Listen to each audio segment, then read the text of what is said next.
So, hi everybody. Welcome to a new Rebalance talk. Today with Andreas Knie, which is a sociologist, expert, among other things, on the social impacts of technology. And we're going to talk with him a lot on this social dimension of technology. Hello, Andreas. Hi. Maybe you can begin by sharing with us the experience you have on these issues and the point of view from which you will answer our questions. Yeah, that is not easy. Welcome to everybody. I'm here located in Berlin.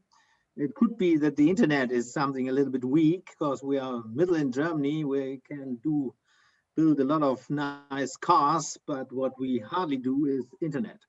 So that's for the first remarks. Yeah, I'm looking a little bit older, so that I have a lot of experience in this stuff because I studied political science, but I wrote my dissertation about the diesel engine and my habilitation about the Wankel engine. So I'm a little bit more a political engineer. And then we decided at the Wissenschaftszentrum Berlin, that is my home institute. It's public funded and it is part of the public academic landscape in Germany. We decided not to write papers, but also to test our hypothesis. Is it true what we are thinking or is not true? And we act a little bit like engineers, and then we build products and services, and we found companies together with Audi, for example, BMW, with the public transport. And we made a lot of experience with all these new stuffs. We knew leasing and knew renting business. And during this time, I decided to go to the Deutsche Bahn, the DB. And I was 16 years at the DB to make my practical things here, to check what is possible in the public transport and what is not possible. And I saw, and my experiences was very fast that not so much is possible. And so we decided to found another thing that is the Innovation Center for Social and Technical Change. And we try to invent the new world on a clear campus. We invented a campus of the future, the EUREF campus. And we did a lot of things with autonomous cars and Sektorkopplung, like we called it in Germany. And we combined the transition in the energy together with the energy, together with the transition in the mobility stuff. So to make it short, I decided again to come back in the academia and to write and think about it, and to come back to make more independent research to say what is wrong, and there's a lot of things wrong when we'll change the situation. In parallel, I'm a professor at the Technische Universität here in Berlin, so I can say that I have experience from the practical side, but also from the scientific side, and I want to try to change and to combine all these different worlds. But in Germany, that is almost impossible, because we have silos, we have a clear distance between science and entrepreneurs, and we have no interchange. So it is a little bit hard to make these different to be in these different worlds, but I try my best, and so I can say from the scientific and from the practical world what we can do and what we should be not do.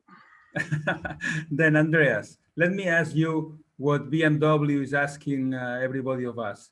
Do you like driving? Do you like driving? Because, you know, the company BMW is evoking by asking us if we like driving, not just the utility of moving from one place to another because we need to go to some place to do something, but as well to the meaning of driving, you know, the value of self-control, of freedom, so what is the right answer to BMW question if we like driving? I would say that is the answer, or the question and the answer is coming from the 20th century. Because the car is, say, a new thing, not older than 100 years, and it was very popular in the 50s and the 60s. And driving, and especially BMW, is meaning self-driving, is a fundamental experience for the modern world. I drive my own car at this time when I want and in the space what I prefer. Own space, own time, that is a key message for the modern world, the DNA for the modern world. And but now things have changed, and especially for man, it is unbelievable. The machine is doing it much better, and so that means that especially not only BMW but also Daimler and Volkswagen have the problem that everybody in the board is thinking that the man is doing it. If I drive, I am. If I do not drive, I'm not existing anymore. And it is unbelievable, and it is not in their mind that the machine is doing this job much better, much safer, and much better in a sustainable way than we do it. So that means that these questions and the answer have to be, we need a new interpretation of this. And I would say, for me personal, yes, I like driving, but I would not doing by myself.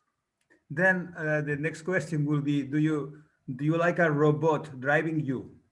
So a robot, which is a Yes. machine which is doing things better than us, and probably is going to be very soon intelligent, sensitive, and responsible to the environment as well to the passenger needs.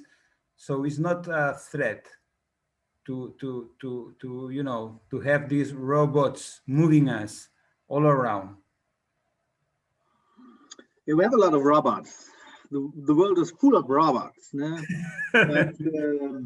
But they are hidden, and we men think that the last free world needs a self-driving situation, and I would say that is the wrong perception that we have.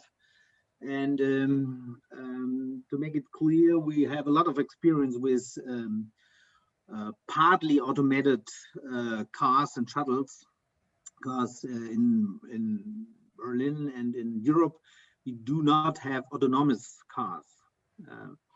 We have a lot of experience with Waymo and with the Apple cars, with the Tesla cars in America, but not in Europe, because we have the regulation are too strong and too strictly. We have what we are missing in Europe, and especially in Germany, is a trial and error culture. So that we need the products perfect coming from heaven. And so we do not know how it come to these perfect products. And therefore we are forced to adapt this from America, like the smartphone, it's coming from America, like Google, it's coming from America. We had a lot of similar things, but not in a perfect way, and we have no trial and error experience. But with this short experience, we know that the automatic cars much better, and the autonomous car is different. To say we have automatic car, that is, we are still in the front seat, but more and more things are coming from the machine, till to the things that we only are part of the game. That we push the button, a car or a shuttle is coming, we sit down, and the car is driving us to the next point B, and we leaving the car. So we are not only, we have to change our thinking that we are the, like we say in Germany, the halter and from the steering point, and we are, so to say, the boss of the system. That is past, and we will have in the future. We have machines and systems that will doing that for us, and it will much better, much more safety, and much more sustainable.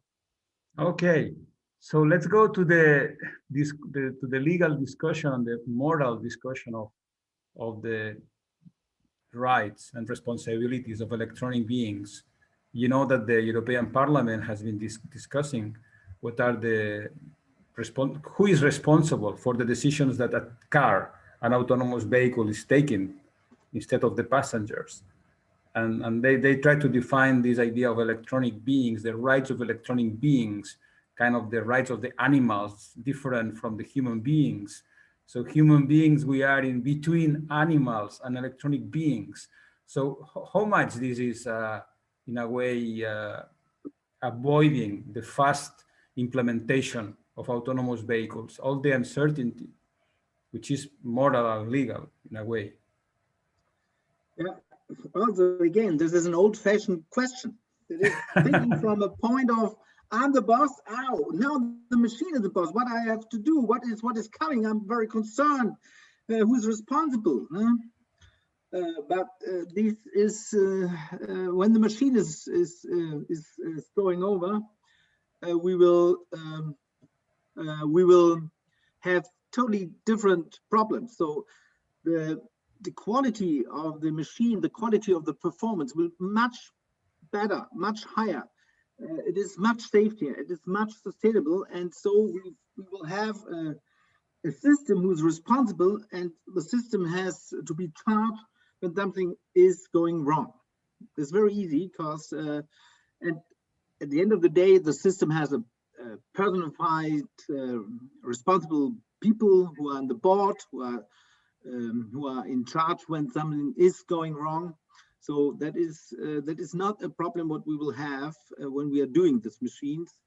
We think that we will have such a kind. We have in Germany all the same questions with the ethic committee. We have for everything in Germany an ethic committee. What we will do when the machine have to decide what have I to do? Do I kill the baby or the small the kid, or do I have to kill the grandmother? That is not a problem what the machine will have, because when the machine is knowing I'm not in a good situation, I will stop. So we have a totally different logical situation with the machine-based automotive traffic system than we have in mind now. So we will have these problems, or we will not have these problems when we introduce all these machines, and we will find people who are responsible for this. But anyway, not deciding what the machine decides not to decide and stop is also a decision, let's say. And then the concern is, if we talk about digital ethics, that machines are rational, they have full information, they are much better informed than us, they are objective, they are rational, but maybe they like compassion. They like as well the sense of meaning we have. Maybe in 50 years they will have, but right now it seems that human beings, we are more sensitive in these contradictory situations, and algorithms are much, I would say, rational and much utilitarian in the decisions they take. So do you think that we will be happy that cars, let's say cars take or don't take decisions instead of us? To what extent? We are ready, this generation, I mean. Yeah, maybe a small step back. Cars are very dangerous. We have a lot of deaths in the traffic because we have to change this. The traffic is, to say, a very easy situation. We have a playing field what is very easy. We have rules, but nobody is adopting these rules. People are tired, people are drunken, people are aggressive, people do not respect these rules. And the machine is only thinking, I have to respect the rules. When everybody is doing that like machines, we would need no machines. But we are doing it now. No, we are crossing the borders every day. Though we have the public transport and the public space, we have these problems, and in the end of the day, we have a lot of dead people. So when the machine is coming, they will only accept these rules. Very easy, and they will do it. And so we have, at the end of the day, we have a lot of more quality in the traffic. We have a lot of more optimizing the fleet, and we can have a lot of more quality of life when we are introducing the machines as we are doing it. Okay, I see. Yes. We are talking about disruptive technologies in transport and communications that are changing. We are talking a lot on the implications for the user, but they are also changing the market, of course, the market, the industry, the service providers. So we are moving to a mobility as a service, as paradigm for the business. And in this change, in this paradigm shift, what you have defined it as the green car of the future. What kind of new market regulations, patterns of use will require? Yeah, a lot, because our regulation in Europe, maybe in North America as well in the world, is focusing on the private car. The car, the combustion engine-driven car is that what regulation no. And private car itself, we have in Germany the option that you can park your private car on public space. Sometimes you have to pay, sometimes you have not to pay. But it is possible. We have to think about this. It is possible to take my private car in a public space. It is only possible with cars, not with chairs or tables. I believe you have a table and we'll put it on the street. Everybody say you are crazy, but your car is accepted. So that is the first thing. And so the rules, we have these Straßenverkehrsordnung, Straßenverkehrszulassungsordnung, all these big things that we have in Europe, is focusing on optimizing the private car. For example, if I'm sitting here in the middle of Berlin, if I would have a private car, I can park my car in front of my house and I have to pay nothing. If sometimes maybe in Barcelona or in some big city in Europe, I have to pay a little bit more, maybe 100 a month, sometimes 150 a month, but it's relatively cheap. So if now the car sharing or the bike sharing is coming, they have to pay an extra fee. So that means that mobility as a service means combining different sharing options to one integrated service have no business backbone. It is not possible to make with these integrated service money, because the cheapest option we have, not only in Germany, is a private car. And if we do not change these rules, if we not change that it is not anymore allowed to park a private car on the street, you have to find a parking slot in a private space and you have to pay the real price for this. If we do not change this, mobility as a service will be a nice idea, but will not work. And in Germany, I have only a focusing on Germany and frankly to say only on Berlin. We will not have the idea to change it. And we have a green, red government here. We have a left green government. We have a government who is doing what the government is willing to say we need a sustainable mobility system. We need a change. We need the paradigm shift. But it is doing nothing because the private car is accepted. When it is accepted in the next years, we have no idea how we will Verkehrswende, this wonderful word in Germany, will not work. And mobility as a service will be a niche product, have no chance to be a realistic perspective. I see. Now we have a question by Alain Lostis, colleague of us, asking about trains. And this is related to my next question I had here for you about electrified motorways. I have seen electrified motorways in Sweden. Maybe there are in other places in Europe. And it seems to me that in an electrified motorway, tracks are becoming trains in a way. So what's the future of for railways on freight transport for you? I mean, trucks are going, autonomous trucks may become, moving at night, let's say, electric by through motorways, can be really competitive in relation to trains. Yeah, we have a motto in the European Commission: freights belong to the trains.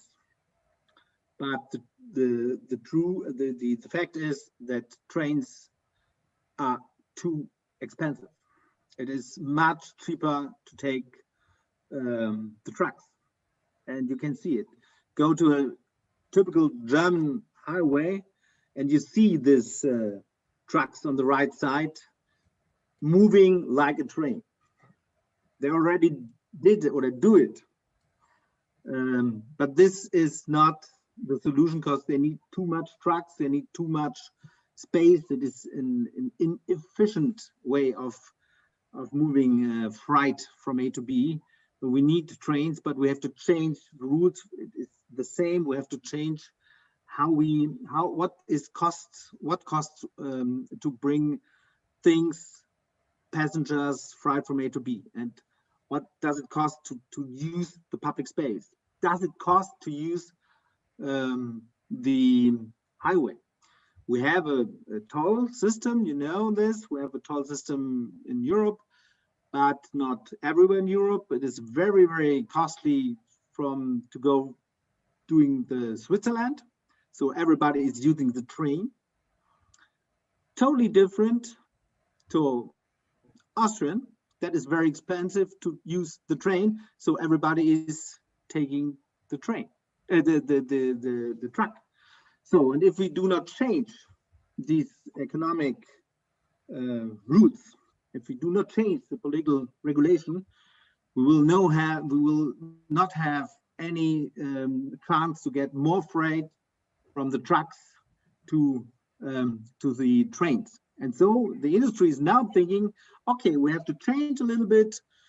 We changed the combustion engine from the diesel engine to an electric or a hydrogen engine, and maybe we will do it in an automatic, like platoon format, and so we have more efficient on the street. But this doesn't work. No, this is under the circumstances that you will not change the fundamental rules of the economics. So that is not a perspective. So you have to change it. It has to cost a lot of money more to bring the freights by train, by trucks than by train. But this means for us all, for the consumers, that we have to pay a little more for the things that we are buying in the supermarket. Maybe when we will change this in this world, we have to pay 10 to 15% each product more. But the question is it not a better way to do it? Because otherwise we will not have a perspective how we can be a sustainable economy. I see. So there is, long story short to say, there is no real perspective in making an automotive truck system, even by battery systems or by hydrogen. We have to change the paradigm, not to take the trucks only for the last mile. We need a hub and spoke system. Between hubs, we need trains, and only the last miles, the spoke is doing by trucks. But we have to change it, but the rules, the economic rules, the regulation, the basic regulation is totally against this system. So we have to change the politics, and then we will change the technology. Okay, but the European Commission has been trying to do so for many years, and it seems that it's not working in general in Europe. Maybe it's working in Netherlands, in Germany, in some parts of Europe for some traffic, but in general, railways is not being modernized, and the regulations are not changing as fast as should be. So it seems that the market is reacting again in a way. So it's not so easy, because the Commission is concerned on that years ago. and it's not advancing very much. Commission is always concerned about the future. We discussed these topic, of course, since 30 years. And but we have to say we have to say it very clear. We have a very powerful industry. Yeah, This is the car industry, and the car industry is mostly located in Germany. And Germany is doing what the EU is making. The secret or the, I would say, nothing in Europe is possible against Germany. And Germany have a clear perspective: cars, cars, cars. As passenger transport, so as train, as trucks. We have a heart for the railways, but only as a second place. And we have decided, and the government that we have now under Angela Merkel have decided, we will support our car industry. And that means that we do a lot of pressure. For example, the Euro 7 norm, the Euro 7 standard, but is actually killing the combustion engine. That is not acceptable by the German government, and we delay and delay and delay. And that is the same that we have with the truck system and the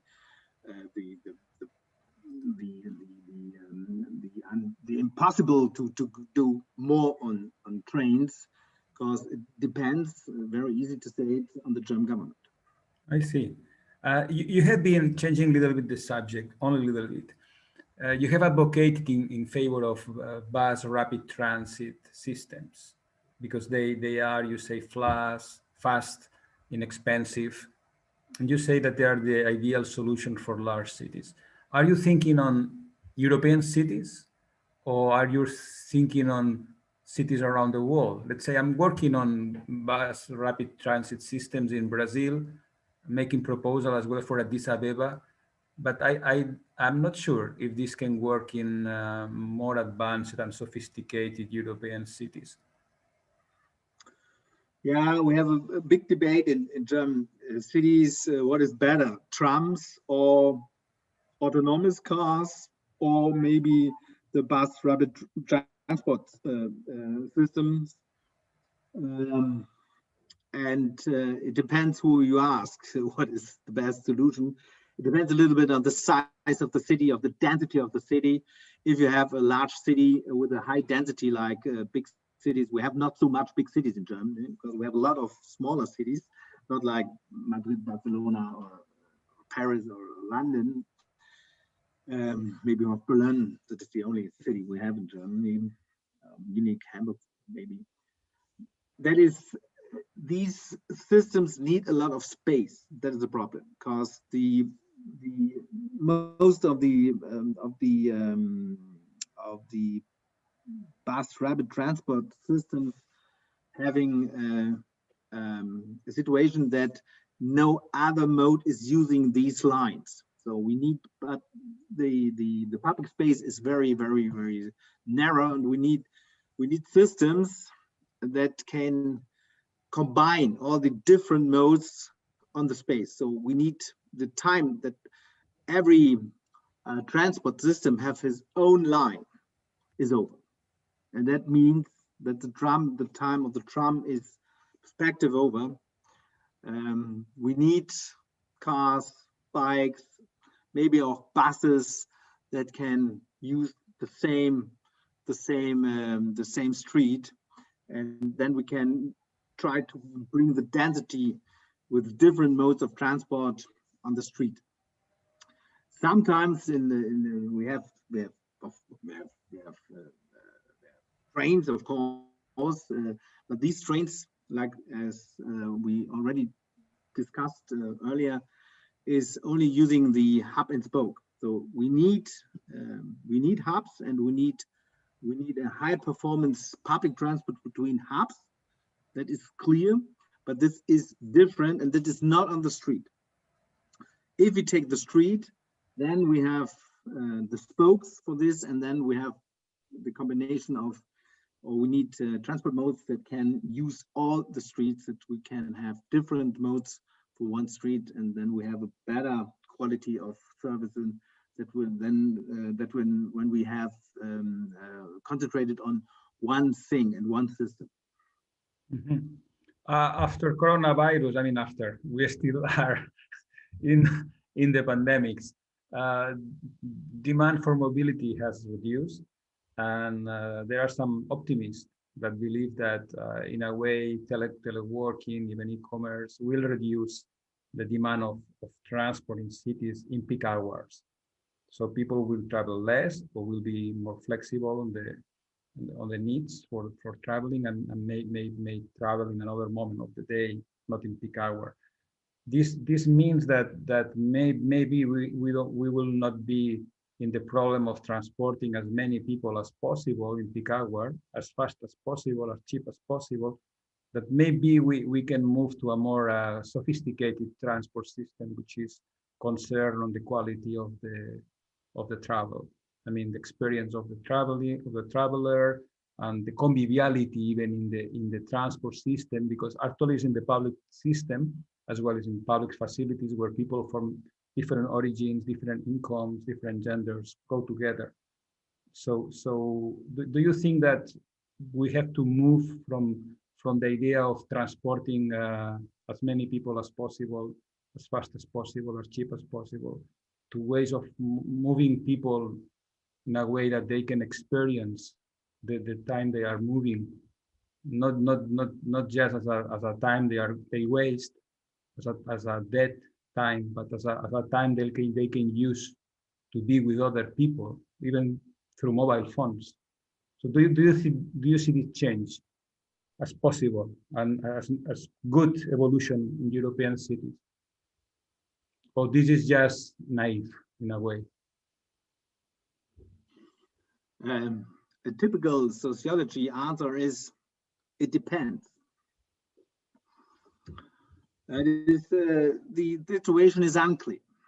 I would say we have totally different situation well, we have totally different options to react in the pandemic. We have lower incomes, they have no chance to react. They need to go to the working place, they need to take the public transport, they need the need that their kids are going in school, no homeschooling, because they are not able to make homeschooling. So the lower income do not have any chance to make these decisions that you just reported here. They have to do the same thing that they did before the pandemic. It changed a little bit when you have more options, when you see, hey, it is better not to go every day to work, but only 2 or 3 days, or is doing what we are just doing, to make a Zoom call. It's just better. I have more options. I'm more flexible.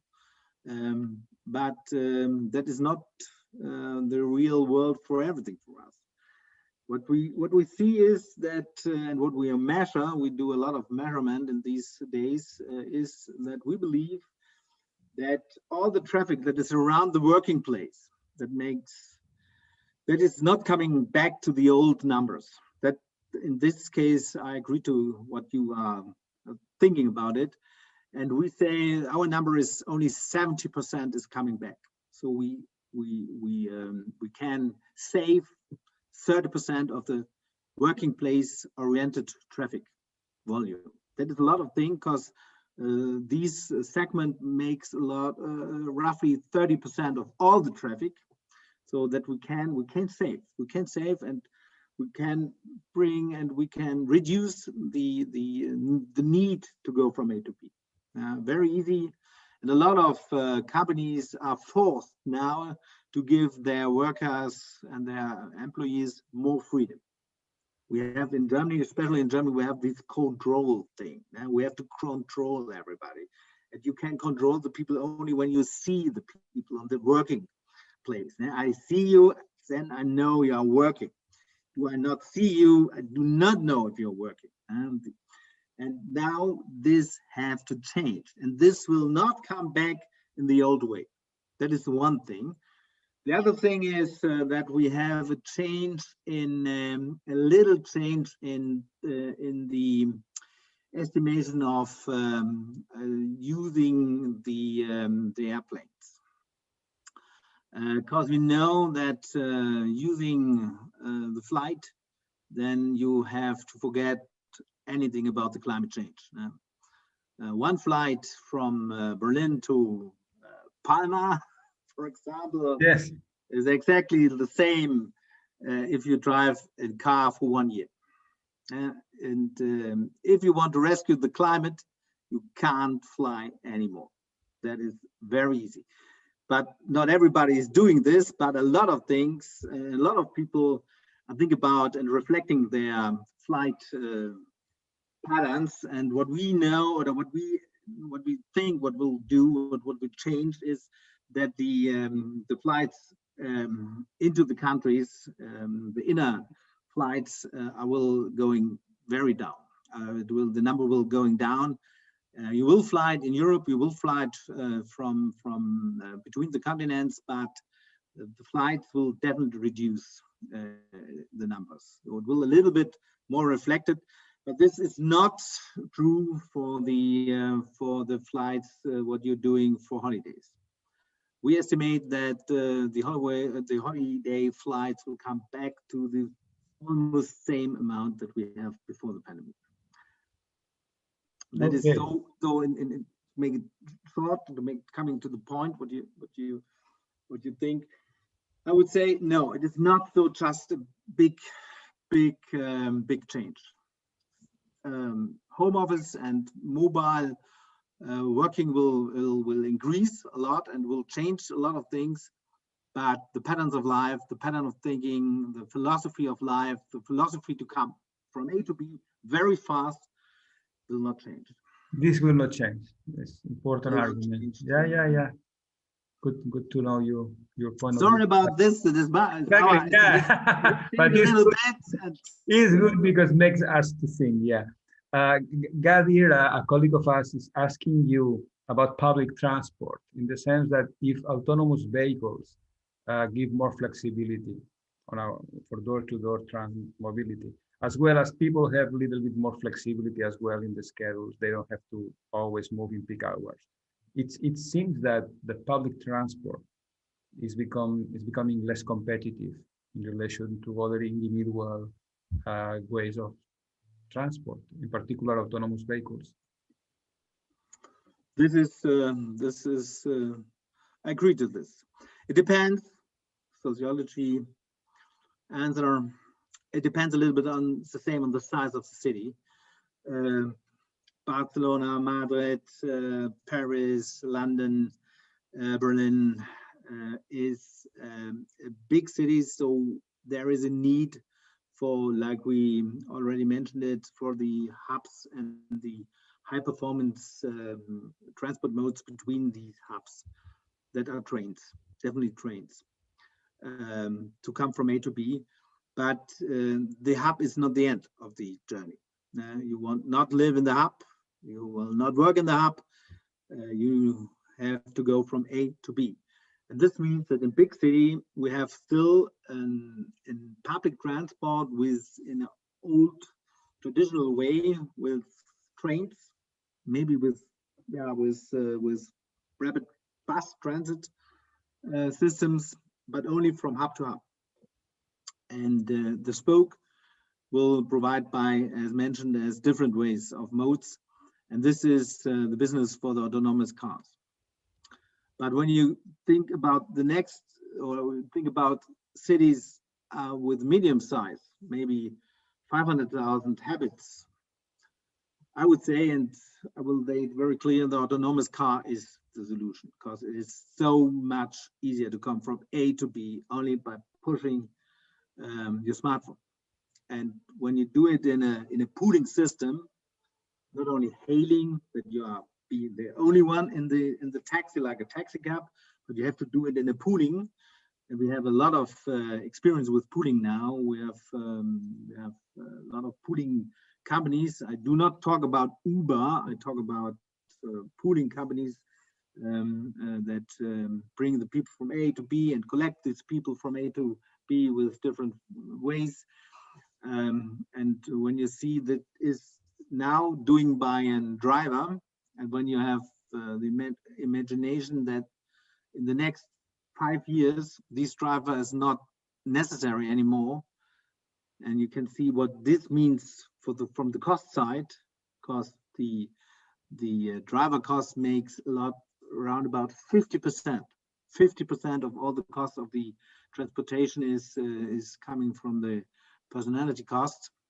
When you have this in mind, and you will see, hey, no driver is need anymore, you will see that the autonomous car system that will reduce the number of cars. It is very, very important to say, to reduce the number of cars, forbid the parking of private cars in the public space, not to forget this. Then you will have a reducing number of cars with a much better performance of the autonomous cars. And that means that, to say very clear, the end of the classic public transport with buses, trams, or other ways. Yeah, Andreas, do you think we're going to see drones moving freight on city skies? Let's say Amazon drones moving, because this will be very efficient and profitable. This will be highly convenient. But you know, you open the sky, the window of your house, your apartment, and then you see the sky crowded of Amazon drones. It seems that is not acceptable. Oh, yes, it is. We will become used to. But what do you think about? Because the technology is there. Yeah, I'm a little bit older, as you know. So I had the experience that I was in New York City, times when flying was a great choice. We did not knowing anything about climate change. We loved to fly, and we went a lot of times to New York City. And between the airports of New York City and the city of Manhattan, you have all these helicopters, a lot of helicopters. Hailing was great. Your flight is arriving, and you take the heli, and you are in 50 minutes in Manhattan. Like the drones will do it now, but they stopped it because too much helicopters doesn't work. And this is the same for drones. Drones are a lot of more technology. I know they are driving by battery systems, by electric mobility parts, and they have a lot of autonomous steering technology. But too much is too much. And but so they can self-organize themselves, because but they know all the others all around, so they can optimize themselves. Yeah, like coming back to the public transport thing from earlier, you need to collect people. You need to collect things. Not every package with every drone, one passenger with one drone from A to B. That doesn't make sense, and that is senseless if it is an autonomous driving system or a electric mobility driving systems. When you have one drone with one passenger, one drone with one freight, with one parcel, that doesn't work. Now you have to bring different parcels, different people in one drone, and that makes a lot of sense when you have other opportunities. Maybe you have a big or you have parts in the world what is very hard to come with the car, like a big mountains or villages very, very far away from the civilization, so to say. Then it makes a lot of things to take drones, or you have rescued this situation. So there are a lot of interesting opportunities for drones, but not to bring the parcel, the peoples in a big high density city. But because they will not be efficient, you say? They will not combining, they will not pooling. You need one of the future perspectives is pooling, is access, is not having private opportunities. Private will lock the situation. We need more efficiency, and that means pooling and using the things, not owning the things, and that is true for the drones too. If they do not pool the flight, they will not have a success.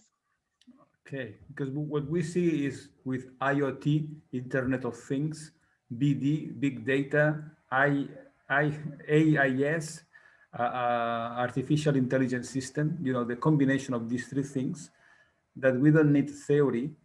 So we don't need to explain these drones how to move all around, how to create hub and spokes.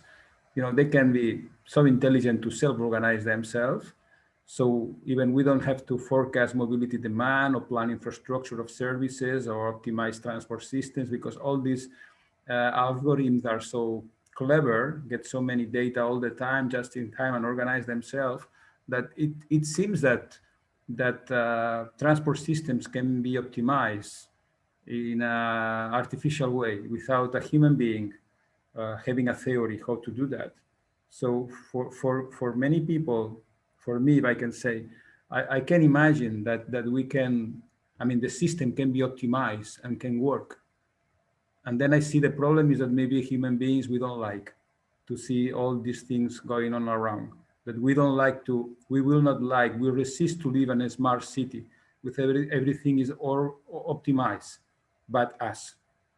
So all the, as you said, machines don't make mistakes, but then at the end, the city is so well organized, so optimized, transport, energy, water, everything, that only human beings make mistakes. Therefore, only robots will be happy in this smart city. What do you think about Yeah. It depends what we're talking about. We're talking about the traffic. We're talking about public transport. We're talking about passenger transport, freight transport. We're talking about drones. We're talking about everything? The functionality of a city. The functionality, because we have also already these automated systems. We have power in every apartment. We have water in every apartment that is doing by machines, and nobody's concerned about this. Is the machine doing that? No, we do not know it. Who is doing it? The machine is doing it, and so it's the same with driving cars. The machine is doing that for us. In the year 25, so to say. So this is that is much better, and the quality of life is in the future that what the machine is doing better than we do, we have to do it by the machines. And but life is not only driving a car. If you want driving your own car, you can go to the racing what's the Rennstrecke. You can make your own racing part. You can rent a private campus and you can drive your own car. But in the future, there is no need to do it, and you are dangerous because the machine is much doing that better. Mm-hmm. But you can sitting in the cafe, you can talk, you can interact with people, you can make a lot of things in the city. You find the diversity, the plurality of the people, to interact with other people. That is the quality of life. In a safe way, in a high quality, the air quality is smoothing. There is no bad quality in the air. There's no noise. It is very the sound is easy, and so we have a lot of more quality of life that we can concentrate on what human being is, and not what we do not need, what the machine is doing better. Okay, okay, that's clear. It's not a cold. Sorry, it seemed a little bit when you're talking about that. It seems like a cold city. We have all these dimension, the bad pictures of the future cities. That is not the thing what we have in mind, because we need more space for that people can be people, and that we can have a much safer and sustainable audience that we have now. Yes.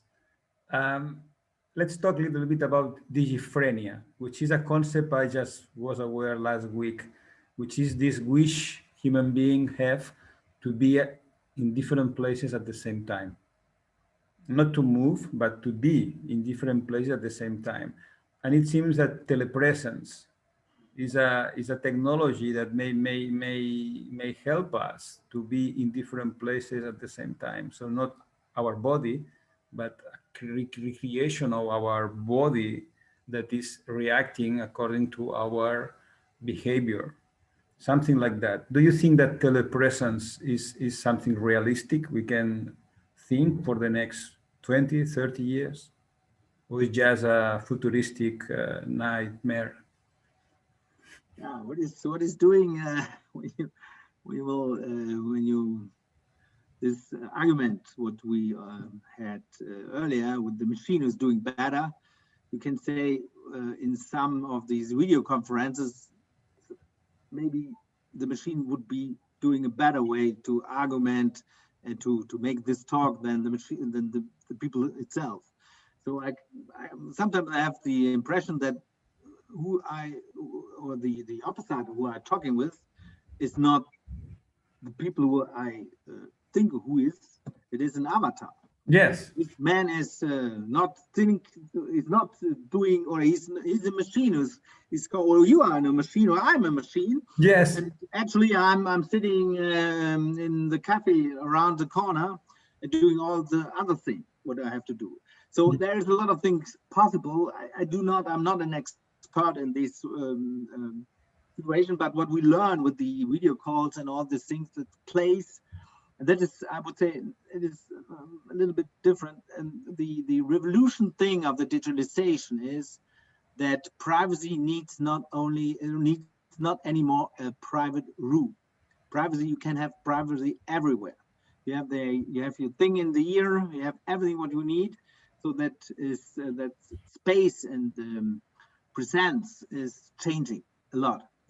You can bring people, 4 or 5 people in one car. In earlier times, you will ask, hey, is that possible? How have I react? Have I talked to the people? This is a strange people. Have I to say, good, hey, what are you doing here? Have I to talk? What are the rules? Now it is senseless because everybody is in his own world, because his world, his private world is in his ear, on his pocket, and he's doing his private life and not knowing in what kind of space he is. So this will change a little bit. This will change a lot of things. So maybe we will have these things in the near future, but I do not know if it works. Yes. Let's talk a little bit on transhumanism. We are having a technological, futuristic conversation talk with you, Andreas. Transhumanism, which is, this theory that believes that in 2050, 2060, machines will be much more intelligent than human beings. They already are, but let's say a mobile phone may have more information, more capacity to transform information into knowledge than the whole humanity altogether. This is the theory of Red Hood Veil and so on. So transhumanism is an idea that maybe is going to happen. It doesn't look unrealistic if you see the exponential evolution of technology, all technologies, computing, but all the other technologies. And we see how technology is embedded into human behavior as well as human bodies, how we have technology inside us, and we will have more in the future. So this integration between human beings and machines. So machines are going to be more sensitive, and human beings are going to be more efficient in a way, more reliable, have longer lives. This is transhumanism. So it's easy to make fun of this, but uh, looking at the facts and the evolution, the law of Moore that years ago is happening. So what are your prospects in relation to transhumanism and the evolution of technology for the next 30, 40 years? It's hard to say, and it's hard to perspective here, I'm more, in this way, I'm more conservative or more conventional thinker. Because I say, as we already mentioned it earlier in our talk, there are a lot of things that the machine is doing better, but the machine as it's a machine. Humans are more emotionally, humans have a lot of other characteristics. And I would say the difference makes the game, not to combine and not to bring more and more part of the machine into our human life, and to be a human. I would say we will, the future is, or the salt of the future, so to say, is in the difference between human and machines, and in find a smart way to design these future in a way that we have a different world, what are doing by machines and what are doing by humans. And so I would say it is exactly the opposite. We will not have this combination, we will have the difference, but the part of the machines, and not to remind the picture of Sin City, when I like these bad imaginaries, what we have in mind. Not, it is a lot of things what is makes the world better with machines, but we will be as a human survive when we are humans. So I would see, to make it very short, the difference is the future, and we will have to be aware that we will have these differences still live, that we have machine is machine, human is human, and not to combine these worlds in a new kind of new forming. But we can avoid that. So the point is that maybe this is the wish that most of us will share with you, but we can avoid that. I mean, in medicine, we can accept to die instead of a surgery that may give us 20 more years of healthy life. So As we humans, can we will avoid accept that. this. As humans, we will accept. From a sociology perspective, we will accept. We have to accept to die because we are humans. Yeah? If we are not humans anymore, if we are robots or like all these combination types, then we will not having that. We are not humans anymore. So, But you will accept to your son to die when yeah. he or she is 10 years old, when there is a way to change the arm, to change the heart, to change an organ for another one, artificial. So we can avoid the technology to Yes, we can stop engineers all over the world to develop things they like to do. Doesn't matter that they are needed or not. it's sometimes very hard, but we have to accept it. Life is life, and machines are machines, so to say. Okay, let me ask you a final Yeah. easy question like the others. An easy question, but I think it's right for me to ask you this because you have been working on sociology and technology in many different areas a lot of time. So do you think that we as human beings, we have the right to be inefficient, the right to be unconnected, unplugged, the right, to do things against utility? Even it is rational. Do you think that it may be rational to be slower than technology? Do you? Yes, we have the right because we are humans. Now, back to the answer from the question before. We have all these people. We are different. Now we are coming more similar. Yes, the internet is bringing us together, and we are coming. The formatation of styles is coming is more conventional. The conventionalizing all of lives is sometimes is horrible because everybody has the same clothes on, the same haircut, everybody looks like the other, but that is only the first front, so to say. And behind the line, behind the curtain, we have a lot of difference, and we will have coming back to more difference. And so we have the right to be efficient, to be not connected. Now we have all the same. We roughly calculated that with the digitalization, we will have 90% of the people. 90% of the people who connected will be part of these life that we already know as life, but at least 10% are different. And this makes life, that is the quality of life, the difference. Not only that we are the same like the other, but the difference of the people, the pluralization, the diversity of people makes the quality of life. And we will have people who are different to all these parts that we have discussed in the last hour. Thank you very much, Andrea. This is a very nice ending.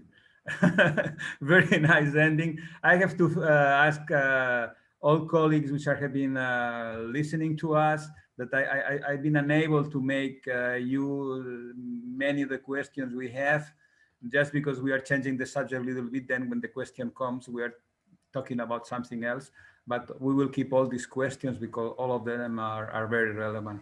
So thank you very much, Andreas. Thank you very much for your time. We enjoy a lot. Thank you very much to you, and have a good time, and hope we will find the right solutions for the right things that we have to do in the next things, because we have a lot of things to do. We need a better world, and we can do a better world. Even better ending. Thank you very much, Andreas. Bye-bye. Bye-bye.